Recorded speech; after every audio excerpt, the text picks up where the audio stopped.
साल देख लो। ये बहुत गड़बड़ दिया था मुझे भी, इसलिए मैं बता ही देता हूँ तुमको। दो सदिशों के परिमाण का योग, दो सदिशों के परिमाण का योग मतलब ए सदिश प्लस बी सदिश का परिमाण दिया है 8 न्यूटन। मतलब ए प्लस बी का 8 दिया है। इसे समीकरण नंबर 1 मान लो, इसे मान लो बी प्लस ए को बराबर 8 न्यूटन। इसे ऐसे भी तो लिख सकते हैं ना, वो तो एक ही बात है। जैसे आप मान लो 2 प्लस 3 करो बराबर 5, या 3 प्लस 2 करो तो भी 5, वो बात एक ही है। अभी आगे पता चलेगा, नहीं तो अब ए प्लस बी रखो तो भी कोई दिक्कत नहीं है। समीकरण 1 हो गया, ये समीकरण 1 मान लो इसको।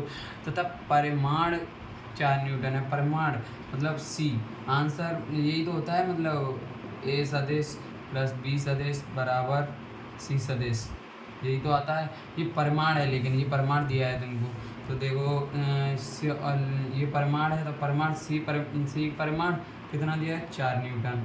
ये 4 न्यूटन दिया है। ये दूसरा है समीकरण नंबर। तो समीकरण नंबर मान लो या मत मानो कोई दिक्कत नहीं, तुम्हें तो आंसर लाना है कैसे भी, नीट का ही तो है। तो चलो यदि परिणामी किसी एक छोटे सदिश के लंबवत है हो तो दोनों सदिशों का परिमाण ज्ञात कीजिए। दोनों सदिशों का परिमाण ज्ञात कीजिए। तो देखो यदि परिणामी किसी एक छोटे सदिश के लंबवत हो तो लंबवत पहले तो चित्र बना लो। जैसे ये परिणामी सदिश है तुम्हारा सी सदिश, सी ओनली, और ये छोटा वाला है, छोटा वाला ए सदिश ए मान लो, और इसे यूँ साइक्लिक स्ट्रक्चर ये बी मान लो। ये तुम्हारा ये हो गया, ये बन गया तुम्हारा चित्र। तो तुम्हारा सब शायद पढ़ा होगा कॉस थीटा बराबर माइनस बी अपॉन ए, या ए minus A upon B, minus A upon B. यहाँ बी तुम ये सोच रहे होंगे कि बी यहाँ आ गई, कहाँ आएगी, तो इसे एक मन चाहे यहाँ रख लो, बी यहाँ रख लो या ए यहाँ रख लो, पर सी यहीं रहेगा। ये क्योंकि ये तो परिणामी सदिश है ना, तो ये तो परिणामी सदिश तो वही रहेगा, क्योंकि ये देखो इसका साइक्लिक स्ट्रक्चर बन रहा है। जैसे ये इधर है, ये भी इधर है, जैसे खाली जगह दिखे ना, जैसे ये है 90 डिग्री का कोण, नहीं मतलब जैसे तीर, ये तीर का निशान, ये तीर का निशान, तो ये भी तीर का निशान है। इधर उधर तो मतलब कुछ नहीं है। और तुमको देखना है ना वो मतलब परिमाणी कौन सा है, परिणामी, हाँ परिणामी कौन सा है। तो एक तरफ तो कुछ नहीं दिया हो, एक तरफ दिया होंगे, दो मिले होंगे, तो वो परिणामी सदिश हो जाता है। तो इसे बी इधर रख लो या ए इधर रख लो, एक ही बात है। लेकिन जैसे बी इधर रखोगे और ए इधर रखोगे तो माइनस बी अपॉन ए आ जाएगा, माइनस बी अपॉन ए। और जैसे हमने ए इधर रखा है तो वो आ जाएगा। और माइनस ए अपॉन बी हो गया। और फिर समीकरण नंबर 3, ये समीकरण नंबर 3 हो गया। लंबवत हो तो दोनों सदिशों का परिमाण ज्ञात कीजिए। दोनों सदिशों का परिमाण ज्ञात करना है तुमको। तो परिमाण, तो ए सदिश का परिमाण क्वेश्चन मार्क, बी सदिश का परिमाण क्वेश्चन मार्क। ये पूछा है, हमको पूछा है। और ये बाहर एक थीटा भी बनता है, मैं ध्यान भूल गया था, थीटा, यहाँ बाहर थीटा बनता है। और ये पूछा है हमको। अब यहाँ कैसे बताऊँ, बड़ा है यार। सी बराबर, मतलब चलो यहीं कर लेते हैं, सी बराबर रूट, ये तो मैंने पहले ही बताया, A square plus B square plus 2ab cos theta, cos theta हो गया। ओके, तो सी बराबर रूट में ए का मान कितना है, ए का मान ए का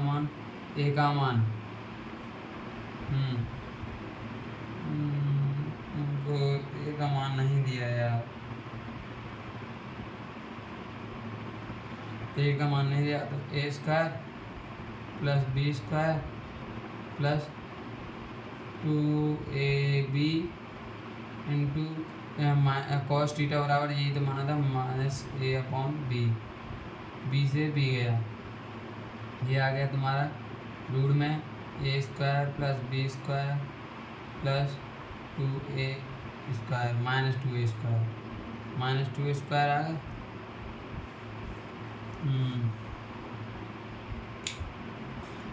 टू स्क्वायर। और जैसे ये है ना, और फिर रूट में ए स्क्वायर, जैसे देखो ये -2 है, ए स्क्वायर है ना, तो इसे ये भी लिख सकते हैं बी स्क्वायर माइनस ए स्क्वायर। जैसे -2a स्क्वायर में से ए स्क्वायर गया तो माइनस के ही तो ज़्यादा है, तो माइनस के बचे -2a स्क्वायर। और जैसे सी चल रहा ही था हमारा, सी कितना दिया था 4 न्यूटन, तो 4 न्यूटन दिया है, तो 4 न्यूटन ही दिया है ना, 4 न्यूटन, हाँ 4 न्यूटन। और तो रूट में बी स्क्वायर माइनस ए स्क्वायर। चलो एक बार पेज पलट ही लेते हैं, तुम स्क्रीनशॉट तुम क्या पूछोगे समझ ही लो। तो दिया है 4, तो ये इधर ले आओ, बी स्क्वायर माइनस ए स्क्वायर बराबर 4 न्यूटन। इतना ही तो दिया है, कुछ नहीं किया अभी मैंने। तो ये रूट से, जैसे रूट इधर से घटेगा, यहाँ वर्ग कर लो, ये भी कह सकते हो वर्ग, इधर इसका वर्ग किया तो रूट हट गया, बी स्क्वायर माइनस ए स्क्वायर बराबर 16 हो गया। तो ये तुमने शायद सूत्र पढ़ा हो, तो A square minus B square बराबर ए प्लस बी और ए माइनस बी पढ़ा है, ए माइनस बी।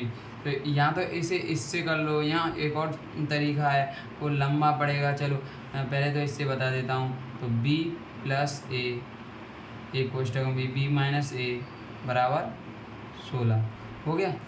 अब मैंने क्या बताया था, देखो यहाँ समीकरण 1 क्या माना था, b प्लस ए बराबर 8 न्यूटन दिया है ना, b प्लस ए बराबर 8 न्यूटन, 8 कोष्टक b माइनस ए बराबर 16, तो b माइनस ए बराबर 16/8, b माइनस ए बराबर 2। अब देखो यहाँ सही से देखना, ये क्या दिया था, b प्लस ए बराबर 8n, b प्लस ए बराबर 8n। तो ए का मान रखना है या बी का मान रखना है, एक का मान रख लो कोई, तो कैसे रखोगे, जैसे हमको रखना है ए का मान, तो ए बराबर नहीं, बी का मान रखेंगे। चलो बी का मान रखना है, तो बी बराबर ए को इधर भेज दो, 8 माइनस ए हो गया। तो यहाँ लिख सकते हैं बी के जगह पे, बी की जगह 8 माइनस ए, और ये माइनस में ही था, माइनस ए बराबर 2। तो ये हो गया माइनस ए का गुणांक किया तो